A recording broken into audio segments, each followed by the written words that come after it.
Alright, what's going on, guys? Elden Ring is a masterful example of what a world can look like in a controlled fantasy setting. Now, yes, the game still has its fair share of oddities and things that defy conventional realities, but everything under its umbrella adheres to strict laws that are established, and the theme is, for the most part, relatively consistent. But today we're going to talk about something that almost breaks that theme. An enemy that teeters on the edge of fantasy, but feels so out of place when compared to other enemies in the game that it would almost feel more cohesive if it wasn't here at all. Today we'll be discussing the lore of the Crystalians. The stone figures come to life found among the glintstone formations, and trust me, their story is just as strange as their appearance. So as we begin today, if you enjoy all things Elden Ring and want to stay up to date on the news, lore, and discussion, then go ahead and hit that subscribe button, and now let's get into it.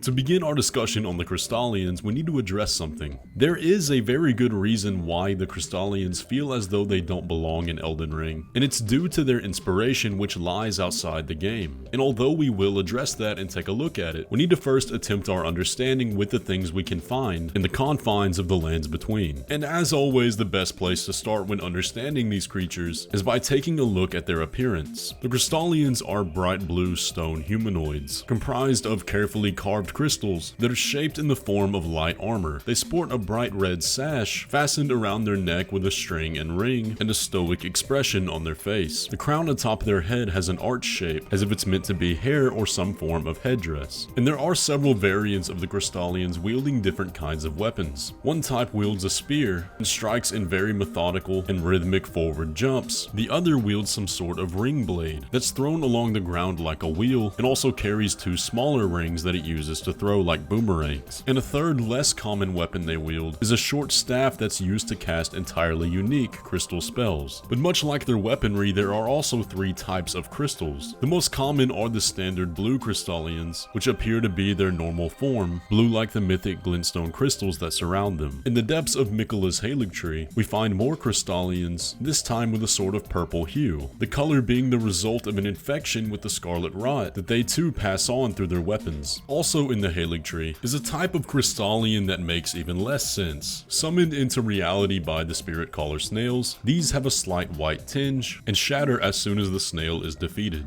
But now that we've gone over the physicalities, what does the lore actually say about these creatures? The crystal spear description reads as follows: spear fashioned from pure crystal, a deed impossible for a human, enwreathed with powerful magic, its attack scales with intelligence. The inscrutable Crystalians have but one clear purpose: to safeguard their crystals unto the end. One theory posits that they yearn for the return of their creator, who will carve for them new brethren. The shattering crystal spell gives us a bit more context. Sorcery of the mysterious Crystalians. The Crystalians are inorganic beings, yet they live. They cleave close to the ideals of the Primeval Current, and as such, they are revered guests of the sorcerers. So the only information we have that describes the life of the Crystalians is just a theory, so even in the lands between where they inhabit, nobody really knows what they are, or their purpose of existence. The only thing we know for sure is that they have some ties to the Primeval Current, which is in and of itself a massive mystery. The Primeval Current is a taboo in the study of glintstone sorcery, and would take well over an hour to explain in detail. However, the general picture is enough for our understanding of the Crystalians. The Primeval Current is described as an abyss, a place of stars, and the origin of glintstone. It's a thing that can't be fully understood, but harbors an energy so great that the most powerful legendary sorceries draw from it. But it's impossible to deny a connection between life energy and the Primeval Current, as seen with the graven masses, which are so-called seeds of stars, tools used by craven sorcerers to access the Primeval Current. Our art draws upon the powers embedded in glintstone. But what is the nature of such power? Glintstone is the amber of the cosmos. Golden amber contains the remnants of ancient life and houses its vitality, while glintstone contains residual life, and thus the vitality of the stars. It should not be forgotten that glintstone sorcery is the study of the stars and the life therein, a fact lost on most sorcerers these days. So Selen tells us outright that there is a form of life within this current, and the behavior of these crystals. All throughout the lands between, especially in places we find the Crystalians, we'll see evidence of crystals and life blending together, whether it be the crystal growths protruding from the miners, or the various glintstone dragons found throughout Liurnia. It shouldn't really come as a surprise that there's an undeniable link between life and glintstone, in a sort of physical and metaphysical way, which should cause the Crystalians to make a bit more sense. They are the incarnation of this life, and as it turns out, not the only stones given life either. The Alabaster and Onyx Lords are also made of stone, said to have risen to life after the arrival of a meteorite that traveled from an abyss beyond, and that abyss is where they draw their power, using that power to cast variations of glintstone magic. But the Alabaster and Onyx Lords are said to have come from an ancient time, a time when meteorites were objects of worship, and their power held sway over the land. And much like how the Crystalians guard their crystals, the Onyx and Alabaster Lords seek out their meteorites which created them. So I don't think it would be far-fetched to say that the glintstone life found in the Crystalians may be a sort of variant like we see with the Alabaster and Onyx Lords that speaks more to the powers of the void beyond and the primeval current than anything to do with the creature themselves. And when we take a look at Selen's primal glintstone, which houses her life essence and soul, it's the exact same color as the Crystalians, the exact same shade of blue, which explains why they're able to be summoned by the spirit caller snails. Even though they're inorganic beings, they still have a spirit and a life within the glintstone. So the reason these creatures are so mysterious and no one knows of their origin is because they're far older than glintstone sorcery as a whole. They are primal glintstone. This may also explain why their appearance and movement doesn't seem to fit with any of the culture in the lands between. Everything about them has a sort of tribal feel to it, something we only also see in the Zamor warriors, who like the Alabaster and Onyx Lords are from a time immemorial,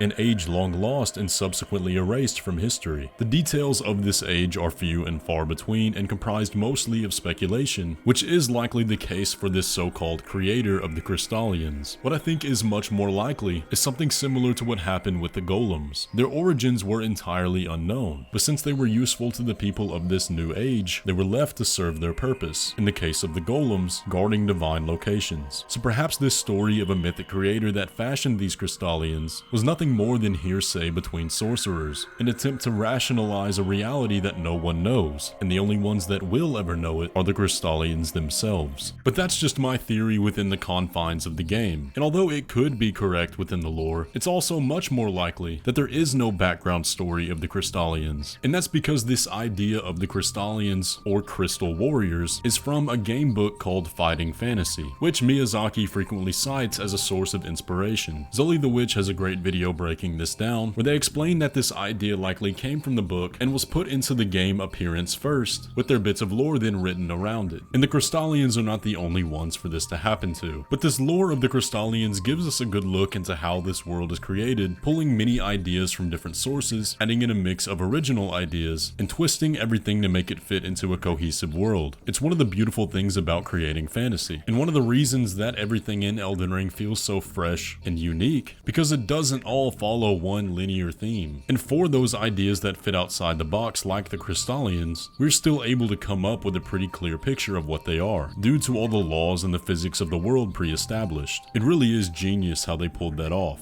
But to wrap all of this up, we still have a few unanswered questions. Firstly, if my theory is incorrect, who might be this inhuman craftsman that created the Crystalians, and will they ever return? Secondly, is the fact that the Crystalians were able to become infected by the Scarlet Rot relevant to their idea and version of life, or does it just treat them like any other part of the landscape? Now these are questions we'll probably never get the answers to, and that's okay, it's enough to keep the mystery alive. For now we have a pretty good picture of the Crystalians, and enough to kindle some curiosity into the mysteries of the Primeval Current. Anyways though guys, that is going to do it for the video today. I hope I was able to shed a bit more light on one of Elden Ring's most mysterious enemies, and I hope you enjoyed the video. As always with lore like this, no one idea is perfect, and I'm curious to hear what you guys think down in the comment section below. But as always, be sure to leave a like on the video and subscribe if you're new around here, and with all that, I'll catch you in the next one.